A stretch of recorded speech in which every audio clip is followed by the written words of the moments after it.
Good morning, everybody. How are you doing? You made it to day 2. I'm Erin Rippentrop, Senior HR Director responsible for HR strategy, services, and analytics at Andersen, which is the windows and door manufacturer. We have about 14,000 employees. 2/3 of those are manufacturing frontline workers. And today is all about using our example of an HR transformation that we did over a couple years and sharing with you our roadmap, knowing that not one size fits all. And then hopefully we'll have time to take questions at the end. So when we talk about HR transformation, it's easy to jump straight to technology. New platforms, new tools, AI is all the rage, right? But technology is rarely the hardest part. And of course it is hard, we know that, right? And there's a lot of change, but the real challenge is redesigning how the work gets done, because you don't just want to do like for like, right? You want to automate, you want to make improvements, you have to rethink differently, and think about how multiple teams come together to deliver something that feels simple, human, scalable. And that's the story that I want to share today. So first of all, before we go any further, I want to clarify what I mean by portal. And I'm not just talking about a specific intranet or a website. I'm using portal as shorthand for a traditional model of HR access. So fragmented services, siloed platforms, and experiences that technically work, but maybe don't feel great, and it doesn't feel like they work together. So that's where I came up with the name Powerhouse, is what happens when HR support becomes intentionally designed, experience-driven, integrated across platforms, and grounded in how people actually work. So this isn't a portal story. It goes back to, I had a session yesterday. It's more of a portal or people operating system story. And this is the op model evolution that we are facing. Oops, sorry. So I come to this work from an unusual place. I spent 25 years in IT, so I think that's important for you to understand, because my mindset, you can take the girl out of IT, but you can't take IT out of the girl, right? So I think a little differently, but I think being in HR is really balancing me out as a leader, and I've really enjoyed my time here. But in IT, I did large-scale system implementations. So I've done SAP, ServiceNow, now I've done Workday, UKG, ServiceNow, different versions of ServiceNow from ITSM to HRSD. If you know, you know, and if you don't worry about it. I led PMOs, I've led the IT long-range strategic plan for 5 years for the CIO, I've done chief of staff for the CHRO, I've done chief of staff for the CIO. So I have a plethora of different experience, and I consider myself a utility player. And I think for me, what matters is I'm driven to always improve. I care about continuous improvement. It is just in my DNA, it is intrinsic to who I am, and I'm motivated by that. And also, I'm always surrounded by a wonderful group of people. So I'm going to be really honest with you. I joined HR 1.5 years ago, and after spending 25 years in IT, and I did work with HR then, I thought, this is where the nicest people go, right? Like the really nice people that you're like, wow, they're so great. They never talk bad about anybody, right? Like those people are in HR. So, and I'll be honest, it was the most welcoming group I have ever joined. People were so nice to me. And after facilitating sessions, they would help me clean up afterwards. That never happened in IT. Everybody just left the room and I was like, okay, I'll take care of it, even though I am your peer, but okay, it's fine. So now I can tell you, after being in there for 1.5 years, I can actually completely and fully appreciate that HR has some of the most complex, emotionally charged, and high-stakes decisions in the organization. And so my mind has kind of been, torn wide open, because these are really the things that people care about the most, right? The benefits, the pay, their salary, who has access to what data, when, if they change roles, are you auditing what people are looking at? Like, this is serious stuff, right? Before in IT, I was kind of worried about, okay, is that a phishing email or not, right? Do I need to talk to the security team because they did a bad phishing test right when we were changing cell phone policies and it just doesn't work? That actually happened, right, Mickey? So I share that because it really has changed my mindset, and it has made me respect this group enormously, and I'm still learning a lot. So I didn't move into HR as an advisor. I moved into HR as a leader accountable for HR services strategy, but ultimately outcomes. And when you sit in HR, you start realizing a lot of things because you have the business HR partners who listen to people, so you get a lot of feedback. And ultimately, you start feeling the cost of the fragmentation of the technology. So now you're starting, instead of just thinking with a system mindset, you're feeling the pain of the people because they're not shy and they're going to tell you the pain that they're feeling. And it comes from everybody from a manufacturing line worker on the plant floor who uses, their cell phone to access their PTO, or somebody else. So what I learned quickly is that when IT and HR aren't aligned on the problem they're solving, the experience breaks down, even with the best intentions. So this is one story about HR transformation. I would love to know, just by a show of hands, who's currently in the middle of a transformation?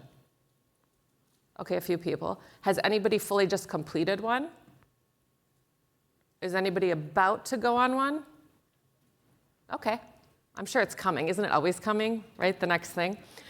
Okay, so this isn't a universal blueprint. Every organization's context is truly different, right? The scale matters, the business model, and you could have subsidiaries. We have a renewal by Andersen, the window replacement division versus the B2B with Andersen. And so it is important to do a few things. And so what I want to remind you of is that what this does do, it's looking at the pattern beneath the story that I share. So start with the work, not the system. Design for experience, not the org charts. And also I think we're hearing org charts are totally going to change, right? It's not about positions, it's about skill sets. And so what I'm sharing today is how those ideas played out in our environment at Andersen, and what I wish I had known from the start, because I could probably write a book after this transformation, but you're only going to get one slide with a few things of my lessons learned. Okay, so I always want to make sure that you walk away with something tangible. And so I wanted to start with our timeline and ground us on the roadmap that we followed at a very high level. I believe this sequence of events truly matters. And so we didn't try to do everything at once, and I will share how we went through this journey together.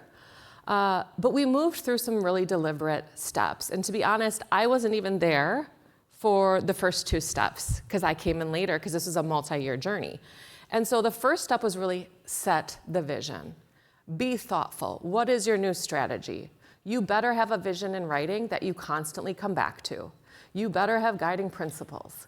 You should have an idea of what's really not working and know that you have to solve these problems, like a future state operating model is something that we wanted to implement. A technology roadmap, where are you going? What are your legacy systems? And then the ultimate governance structure. How are you going to run this program? The second one is redesigning the op model. You have to start getting people into that work. And we're not even completely done yet because as we grow, the op model has to be agile enough to continue that flow and to change with it. And then where I get to do the fun stuff is reimagining case-based support, right? So how do you want to handle service ownership? Yesterday I talked a lot about how everybody has the consumer mindset and those expectations of what you want from a consumer. People want the same things from an employee experience. So you have to start molding those worlds together, and it's not going to happen overnight, but know that you can gradually mature that in the right direction. And then the last part is tech modernization and agility delivery. So that is the very last part, and really that's about integrating platforms as they work as one ecosystem and not as silos. And you cannot automate chaos. The foundation has to come first. Even with AI, the data has to come first. The journey mapping, the processes. If you don't have that, AI is not going to help you. So it is a little bit about discipline. And I think people have to lean in to wanting discipline because ultimately discipline removes the chaos. Okay, so what did we do? This was going to be a 4-year effort or more. And we wanted to give it a name brand because we do the pulse surveys, the voice of employee surveys, and a lot of time a common theme is around, are they investing in me as an employee? Are they giving me the right tools to do my job? And what's really important is if you are getting that feedback from a VOE, you have to constantly remind people that what you're doing to change ties back into that. And one way to easily do it, we call ours the voice of employer VOE. You could create a little stamp, and anytime on a PowerPoint something directly ties to the VOE, just put it there as a visual representation to people that this directly ties to the feedback you gave, and we are doing something about it. So they had a naming contest, and I wasn't even on this project yet, but I did submit Empower All. And it won, and I got my little $25 certificate, which I used at Amazon. But really the whole thought process was we wanted a more people-centric mindset. And at the end of the day, it was truly about empowering the individual as a consumer, employee, et cetera. And what's really interesting about this is our manufacturing workers were turning in paid time off on paper, which I couldn't believe, right? Like I lose papers all the time. They want me to collect my receipts when I travel. I'm always losing something. So think about the drastic change here. Now we're asking supervisors to collect PTO digitally and use a system all the time, and they're on the plant floor a lot. So this is gonna change how they lead. Huge change management. But we thought if we could embrace Empower All, really sell that vision and get people to understand the why and what we wanted to, and we even said dream big. So when we introduced Empower All, we told an amazing story, and it was actually about my husband, who works at ServiceNow. And when he started his job, he was hooked up with a buddy 2 weeks before he even entered that job. And they were communicating, they were checking in on each other, they were helping him understand. He was on the beach in Jamaica submitting paperwork. So we kind of shared this like, think bold, think differently. It's not going to happen overnight, but in order to get there and have a better onboarding experience, we actually have to do this first. And so we really tried to keep bringing people back to this Empower All, and I think that's a huge thing. If you are doing a multi-year journey, brand it, get a name behind it, and keep pulling back to that, because if you start calling it different things, people will get lost in what that strategy is. So our Empower All program, or HR transformation, began in 2022, and we had multiple initiatives tied to that transformation. But really, the ultimate goal was to elevate how we support our people. And we were going to invest in technology and processes. And I think like a lot of companies, you started with the investments in like 2015 to 2020, 2022. It was all about like omni-channel, digital, make it the best consumer experience. Now we're at, oh shoot, we need to engage our people. We got to get the top talent. So now what? We need an employee whole reinvestment and making sure employees get what they deserve. And so we were finally at Andersen getting a lot of investment. This was not cheap, right? Multi-million dollars to go into this. And you know that people are going to hold us accountable when it comes to the board and our C-suite. And so we have to show them tangible results. We wanted to reimagine how we cared for our people, enhance the day-to-day operations, and ultimately set Andersen apart as a wonderful place to work. So this is a high level of our actual timeline that we followed. And it started in 2023. We did partner with Deloitte Consulting, and I'll talk a little bit about that later. But they really dove in with their expertise and what they were seeing across different companies across the globe, et cetera. And they helped guide our leadership team to refine like what is our strategy, what is our vision, our guiding principles, what is the future state operating model that we think will work for us, right? So we started talking about business HR, centers of expertise, and then HR services and strategy, and how those three groups work together, and we started building out our operating model. Now, I would tell you, we have a future state operating model that probably won't exist for like another 5 years, but just having that vision, we know how to continue to grow the current operating model to meet that vision. And so it's kind of like the blueprint that we're following over time, but you can only do that as certain change happens, right? So I love that we know like the end state where we want to go, but it will take time to get there. And then what we did is in 2024, so that's when I went to HR, we implemented ServiceNow HRSD with Deloitte's help. We rolled out in October of 2024. And that was only after a few short months. In 2025, we rolled out Achievers, and that is a recognition platform. And I will tell you that's been phenomenal with people across the enterprise giving recognition to each other. You can do like birthday cards and everybody signs them. Raise your hand if you're familiar with Achievers. Okay, and so that has been a great platform for us for people to like more widely get communication and recognition, and you can even give points and then they can purchase those points. Like I bought a Best Buy gift card and got myself a new Apple computer, right? So like you get to spend the money after people constantly recognize you and give you points. So it's been a fun way to let people know that we appreciate them. And then the hard work really started. Workday and UKG, that is a beast, but we did it. We started our discussions in late November of 2024. We rolled out December 15th, 2025.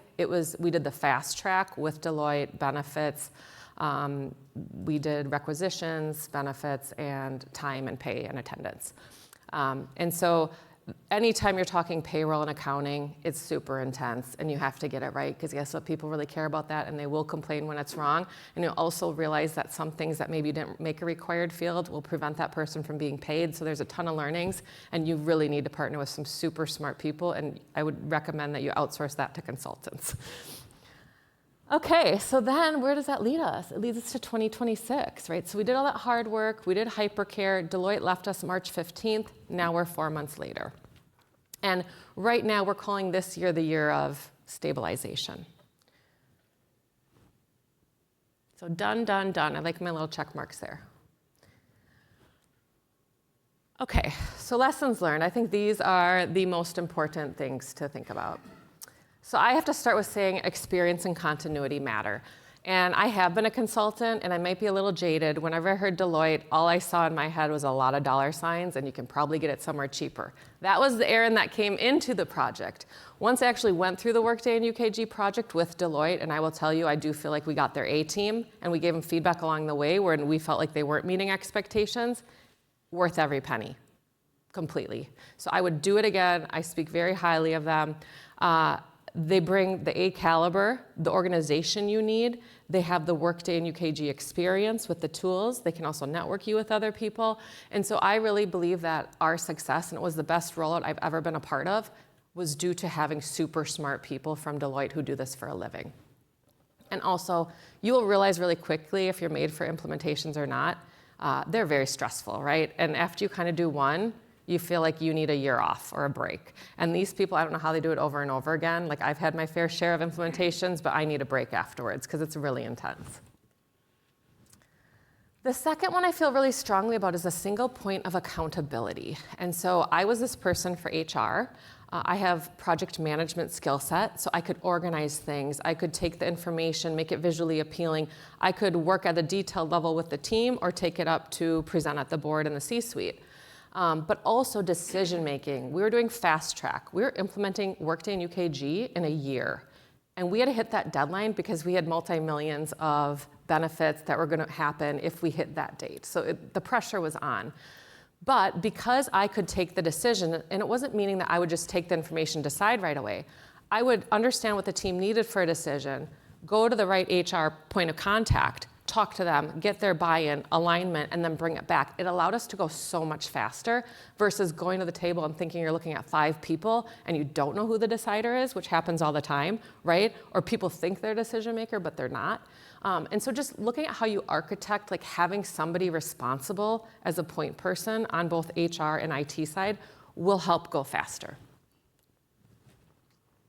The third one is executive sponsorship. And I think this is something we hear a lot, but actions speak louder than words. And you know those people, the executives, who will say, yeah, I'll make time for you. And then guess what? The time never happens. That's not going to work right now. I'll tell you that.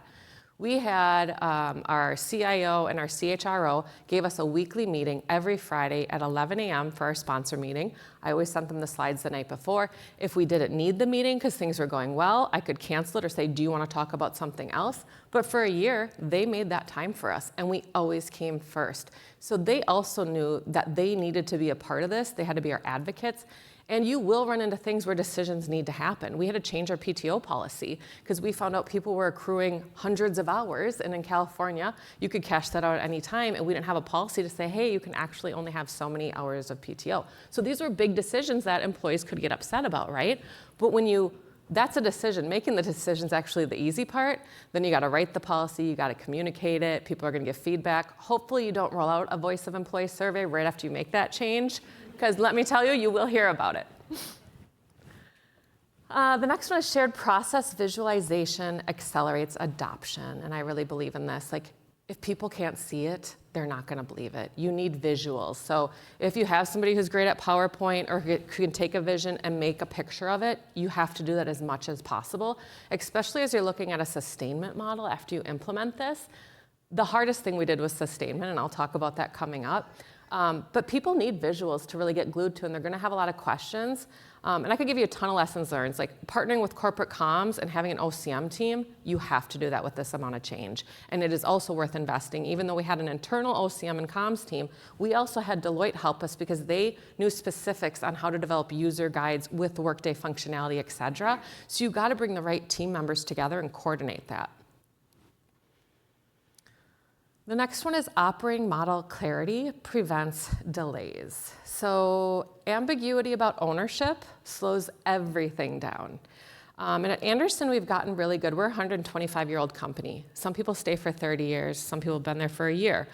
But we started using something called the rapid decision model. And you can Google it. It's super easy. But ultimately, it's saying only one person should be a decider. And you have to figure out who that is. And you have to make sure all the letters stand for a role in a decision making, so you can just Google rapid. But basically, when you outline what the decision is and what those roles are, it really becomes crystal clear. And so the more that you can do that and realize when people are swirling and say, wait, what's the problem? What's the decision? What are the roles? Okay, I got this, I'll run with it. You guys keep doing the other work. And so that's where any time you're doing this operating model, you really have to talk about the cadence of meetings, how you're going to get work done. If you're not familiar with agile delivery, that's software delivery, right?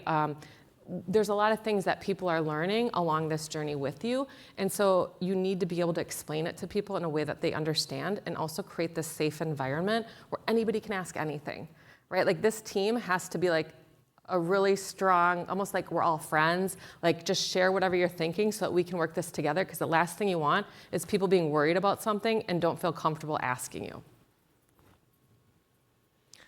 Oh, sustainment, such a great word. So sustainment really means like, what do you need after day one to make sure that you get your money worth and the investment and it keeps going?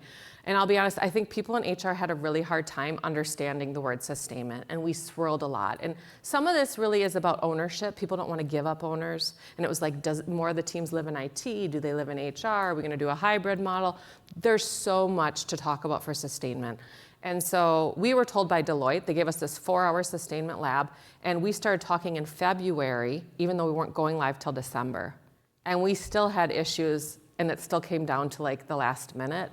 I would even say just putting somebody in charge of just sustainment versus the program director model would be super helpful. But that's the hardest part, because once Deloitte leaves, it's on you to keep things running. And if you haven't trained your people, if people are changing roles, changing job titles, changing pay, it's a ton to orchestrate. And this was my biggest aha. And I consider myself a planner. I'm a Virgo. I like things in order. But you have to anticipate what's next. And here's the thing. You're running, you're doing so much, you're sprinting, right, just to get to this go live. And like, your hair is on fire, and you just want it to go well, and you're not sleeping at night, and then you go live, and you're kind of like, oh my God, thank God. And then you're dealing with the support, and like the fire drills, and people may be complaining, and access being wrong. But you're not thinking, well, when Deloitte leaves, you're just like, oh, I want to get the most of them before they leave. So now here I am sitting here 4 months later, and I thought this year was going to be a cakewalk compared to last year. But what I'm learning is I have the analytics team, and also through this change, I've now inherited the security team for Workday. Well, what does that mean? That means the decisions that we made last year with a leader who wanted to be very restrictive on access, now people's access completely changed. They don't have what they used to have. They think they should have different things. And it wound up being a flood of access requests hitting one security contractor who honestly wasn't fulfilling their duties. So now that's created an issue for me because we don't have that skill set in-house. I have to get the right person in that role. Luckily, I have Jessica here, who's been amazing helping me. And I didn't anticipate that. Also the reporting, like when do people, should they get a report? Right now we have 14,000 people requesting reports. That doesn't work. We need only certain people who can be reporting points of contacts to submit reports to help us prioritize their requests and to make sure that they should be pulling a report or a repeatable report versus getting access to data and having those conversations and auditing and all these other things. And so I would tell you this year for my team, one, we'll continue to expand HR services because there still are teams who are not using ServiceNow, which is a bad experience. You need to get all the HR teams in the same case management tool or case management tools that talk to each other. The second thing is now we have a new CHRO, and she's actually of the mindset of being more persona specific for security roles. And so it's going to be easier in my team to say, you're this role, you get this security type. So we're making those changes now, and also the reporting requests. So it will be a true year of stabilization and continue to do listening sessions and making sure people get the right work, and that we're also training people internally so that they know what to do for audits, they know their roles, et cetera. So I could probably go on, but you know what, I'm out of time. So we won't do that. So if you think back to where I started, this wasn't really a technology story. This is why. Empower All, ultimately unlocked, wasn't just a portal, and it wasn't just a new operating model. It was a different way to think about the role of HR. So we shifted from transactional support to people enablement, people having tools, who are on the manufacturing floor in their phones, submitting PTO on their phones. Now they can even see shift schedules on their phones. They didn't have that before. They used to have to go into the plants and look at the paper. And it was too bad if they're at that cabin that weekend because they weren't going to know their schedule. So we went from fragmented tools and handoffs to experiences that really felt more connected. We did a lot of great work, but we still have more work to do, right? We're not perfect, and there's still a ton of opportunity. But we do feel like this was a moment that HR showed, if you really want engaged people, you have to give them the tools to do their jobs better. And it will take a little while to adopt, but actually, they're going to be a lot happier because of it, and it's going to make their lives easier. And that's when HR really starts to be that true value driver. All right. So that's kind of my story today. This really was never about a portal. It was about redesigning how support shows up for people. Thank you very much.